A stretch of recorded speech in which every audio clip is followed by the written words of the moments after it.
a DC ela não conseguiu construir um universo compartilhado da mesma fórmula como a Marvel conseguiu, né? Eu dou mérito para a Marvel porque a Marvel conseguiu fazer isso bem. Tem suas falhas? Tem. Mas ela conseguiu Uhum. costurar muito bem. Eu acho que muito em virtude de estar muito debaixo do guarda-chuva do Kevin Feige. Eu tava tentando lembrar o nome dele aqui. Do Kevin Feige. Então, uma única pessoa só Uhum. administrando isso é muito mais fácil. O problema da Warner, né, da DC, que a DC ela é uma subsidiária da Warner. O grande problema é que quando foi construído esse universo, esse DCU, né, a Warner passou por várias vendas e acabou sendo comprada na época pela AT&T, que é uma empresa gigantesca de telecomunicações lá nos Estados Unidos.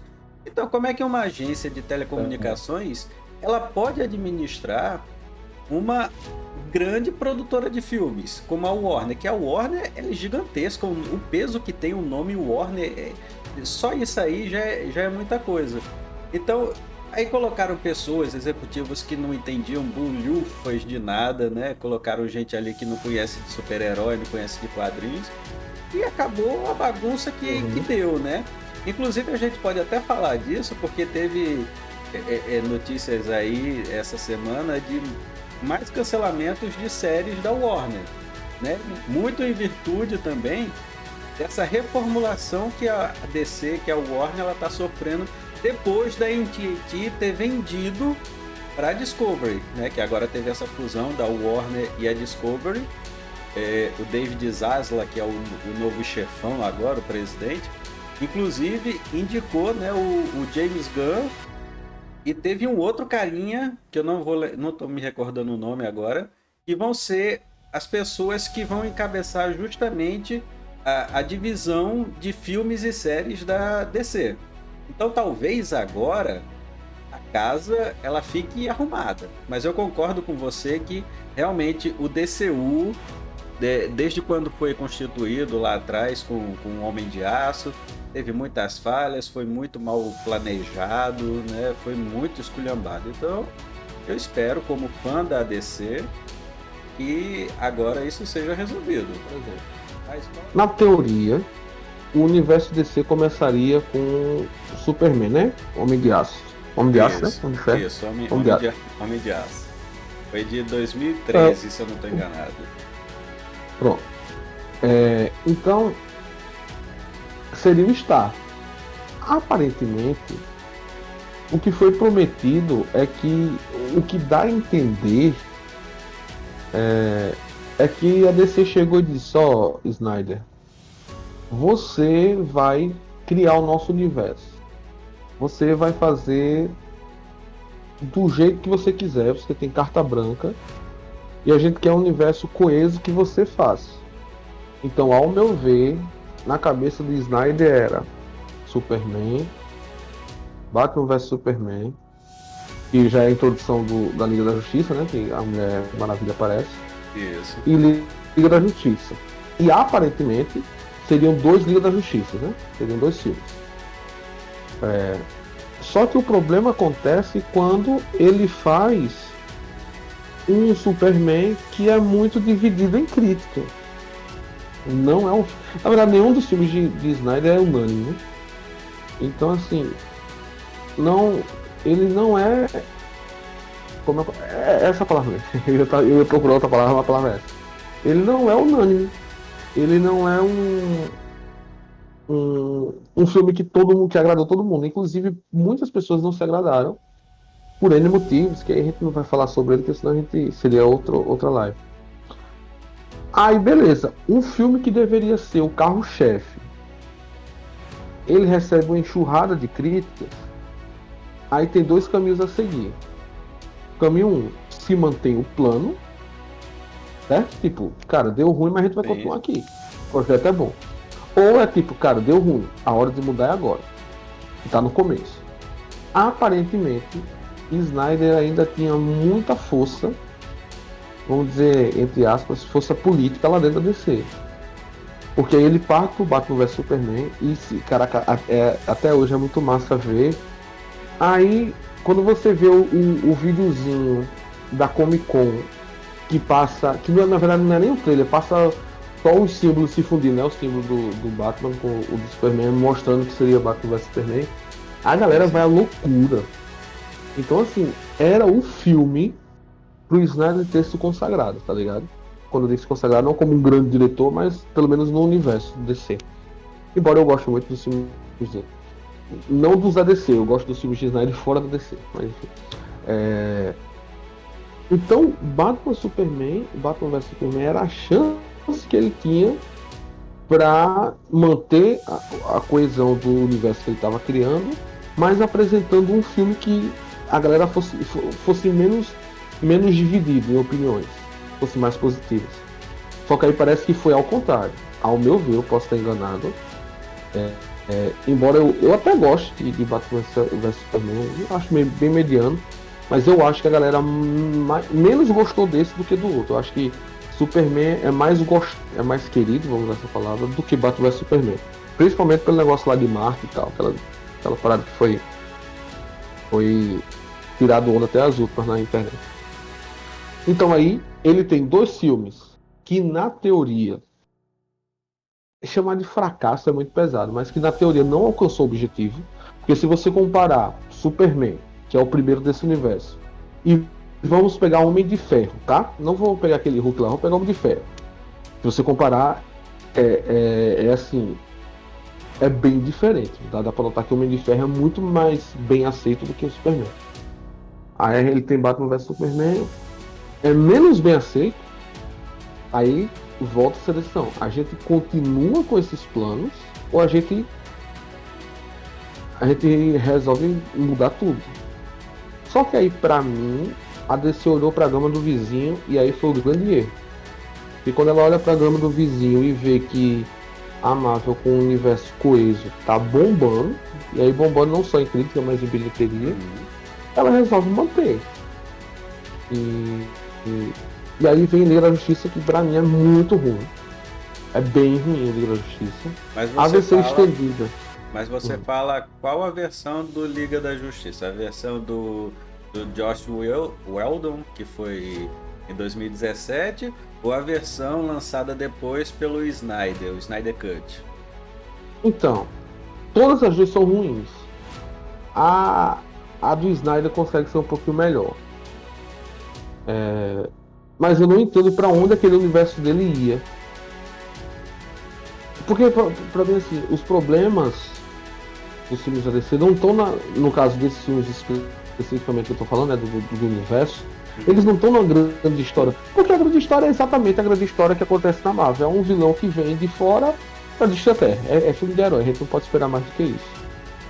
Só que o problema pra mim é que... Mas aí, pô, você tem que levar em consideração que as histórias em quadrinhos é assim, pô, a base dos filmes da DC, da Marvel, são os quadrinhos, então... Né? Se você ouviu minha frase, eu acabei de dizer isso. As histórias de filmes heróis são essas e a gente não pode esperar mais do que isso. Sim, justamente. Porque é assim que é. Aí você pega, por exemplo, os filmes dos irmãos russos na Marvel, certo? Eles dirigiram Capitão América Soldado Invernal, dirigiram Guerra Infinita e Ultimato. O que eu quero dizer é que os 3 filmes que eles fazem, que eles dirigem na Marvel, são 3 filmes, ok, que aí também é injustiça comparar eu não tenho como comparar Endgame com Superman, porque Endgame é o final de um projeto e Superman é o começo. Mas eu posso comparar Endgame com Liga da Justiça, que na teoria os dois são finais de projetos, né? Então quando você pega estes 3 filmes dirigidos pelos mesmos caras, você vê que eles agradam muito mais do que os dirigidos por Snyder. Isso tudo eu tô dizendo porque, pra mim, e é isso que a DC no cinema não consegue perceber. Deixa eu só fazer Porque na verdade o Liga da Justiça ele não foi o projeto final, né? Ele não foi o encerramento daquele arco, né? O Snyder, quando criou esse Snyderverso, como é chamado, se eu não estou enganado, ele tinha mais ou menos projetos para 5 filmes. E seria justamente encerrado com o Liga da Justiça parte 1 e parte 2. Né? A gente vê esse Snyder, a versão estendida, e ela termina com a derrota do Lobo da Steppe. A parte 2 seria justamente quando Darkseid viria até a Terra. E essa parte ainda não teve. A gente não sabe se vai ser retomado esse Snyderverso, como é que vai ser. Porque, na verdade, o que o Snyder criou, ele permanece até hoje. Né? Mexe para um lado, mexe para o outro, mas seguindo ainda a linha que foi criada pelo Snyder. Mas sabe o que eu acho? Que pensando mercadologicamente, a DC tomou a atitude certa, pô. Eu tô com um diretor que teve 3 grandes projetos na mão. Teve os 3 maiores projetos da época, né? Obviamente. E ele não conseguiu, pô. A verdade é essa. Quando eu digo ele não conseguiu, eu não tô dizendo que o filme é um fiasco. A DC tem filmes bem piores do que esses 3. Mas o que eu tô querendo dizer é, pro nível, pro tamanho do planejamento geral, não dá pros 3 filmes do cara ser filmes pela crítica, público e crítica especializada, mediano. Você tá me entendendo? Então, poxa, se eu investir dinheiro, eu joguei dinheiro no colo desse cara, disse, cara, toma conta. E o cara me apresenta um produto do Superman, que é mediano na questão de críticas divididas, é isso que eu tô falando. Não tô julgando se o filme é bom ou ruim. Ele me apresenta o primeiro filme que vem com muita crítica dividida. Ele me apresenta o segundo filme que vem com muita crítica dividida e mais críticas negativas. Ele me apresenta, ele sai, e aí a gente tem N motivos, tem a questão da filha dele, enfim. Ele sai na metade do projeto, lança o corte dele, que aí acaba sendo a melhor coisa que ele fez. Sinceramente, mercadologicamente, não faz sentido manter esse cara à frente, pô. Entende? Mercadologicamente, não faz sentido. Eu vou tentar defender um pouco o Snyder, pô, porque o cara foi muito prejudicado. Como Aonde? você disse... Hã? Aonde? Aonde? Não, é porque é o seguinte, a DC, se você for prestar atenção, né, nos quadrinhos, série animada, na grandíssima maioria dos filmes, a DC é uma coisa mais dark, mais escura, né? Diferente da Marvel. A Marvel, ela é muito colorida, né? Ela é muito animada, e eles foram criados dessa forma nos quadrinhos. Sempre teve essa distinção, né? Inclusive também quando Jack Kirby ele foi para a Marvel e ele criou justamente os Eternos e tudo mais. Os quadrinhos do Jack Kirby era extremamente colorido, como a gente tá vendo hoje em dia no Thor Ragnarok, no Thor Amor e Trovão, né? Nos Guardiões da Galáxia. Então, os quadrinhos, ele fez essa distinção. Então, a DC ela sempre foi dark. Aí, quando chega nos cinemas, o Snyder, ele tem essa visão mais dark. Ele captou justamente, mesmo antes, né? Você pode ver quando ele fez aquele Immortals, né? Que é inclusive que é com Henry Cavill também. Uhum. Já tem aquela coisa mais escura. Aí chega nos filmes... Todos os filmes dele são assim. Tem essa tonalidade. Isso, tem essa tonalidade mais dark. Então, assim, pra mim é um diretor que casa com a editora. Porque a DC é dessa forma, ela é mais dark. Aí chega os executivos, né? Aí vem um pouco dessa questão da crítica, como o Homem de Aço, né? Teve uma avaliação um pouco melhor do que Batman vs Superman. Aí os executivos, eles veem o quê? Dinheiro. A empresa quer isso, né? Óbvio, fato. Aí os caras começam a olhar pro vizinho, como você disse, começa a olhar para a grama do vizinho. A Marvel, ela construiu um universo de certa forma coeso, mas só que são filmes mais alegres, divertidos, para um público bem mais jovem, diferente da DC. Aí quando chega justamente na Liga da Justiça, o Snyder ele acaba passando por um problema pessoal gigantesco. Aí o que é que os caras fazem? Trazem o Josh Whedon, que foi justamente o diretor do Vingadores Era de Ultron. O cara reescreve justamente. Reescreve basicamente o roteiro quase todo. O filme é basicamente quase todo regravado. São utilizadas poucas cenas que já tinham sido gravadas pelo Snyder. Aí a DC tenta fazer isso, deixar mais colorido, porque você pode até ver que o Liga da Justiça de 2017 é um pouco mais colorido. A tonalidade não é tão escura quanto as versões dirigidas pelo Snyder. Aí tentam fazer isso, aí acaba atropelando, porque quando o Snyder criou esse universo, criou o roteiro, você vê que acabou cortando muita coisa. Então o filme tiveram partes que ficaram sem sentido, e aí quando a gente vai assistir a versão estendida, a versão do Snyder, a versão original, aí a gente começa a compreender muitas coisas.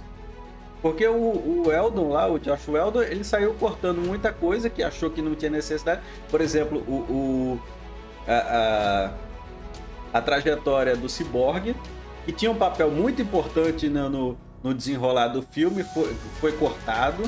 Então eu acho assim que o Snyder, de certa forma, ele foi muito prejudicado, sabe? Eu gosto das versões do Snyder. Eu sinceramente, eu gostaria de ver esse Snyder verso dele aí sendo concluído, pra gente poder ter uma ideia maior, né? Mas eu não sei, eu sinceramente eu não sei se porque venhamos e convenhamos, a Warner também só soltou essa versão estendida do Snyder, foi também uma jogada de marketing, justamente para trazer o público para o serviço de streaming que ela estava lançando, que foi o HBO Max. Então também foi uma jogada de marketing. Aí fez uma coisa e outra, os fãs estavam pedindo muito, aí eles disseram, beleza, a gente vai fazer, vamos aproveitar que o serviço vai estar sendo lançado e vamos trazer esse pessoal. E acabou que, de certa forma, deu um pouco certo. Você vê que o filme do Snyder, desse universo DC, que tem a melhor avaliação, por assim dizer, mas também é um universo que não está concluído, está inacabado. E a gente não sabe se vai ser concluído ou não. E, para mim, o problema é que eu acho que a DC ela tem dificuldade em fazer adaptações, ao meu ver. Quem sou eu para falar sobre isso, né? Eu acho o seguinte, ela tem um grande problema de fazer adaptações, principalmente em filmes. Porque muitas vezes as adaptações animadas são muito boas e as adaptações em série, eles conseguem fazer, né, séries boas. Algumas ainda muito fracas, mas... Me arrisco a dizer que o melhor que a DC faz são as animações. Com certeza. Isso é verdade. Os filmes animados são inacreditáveis. Verdade.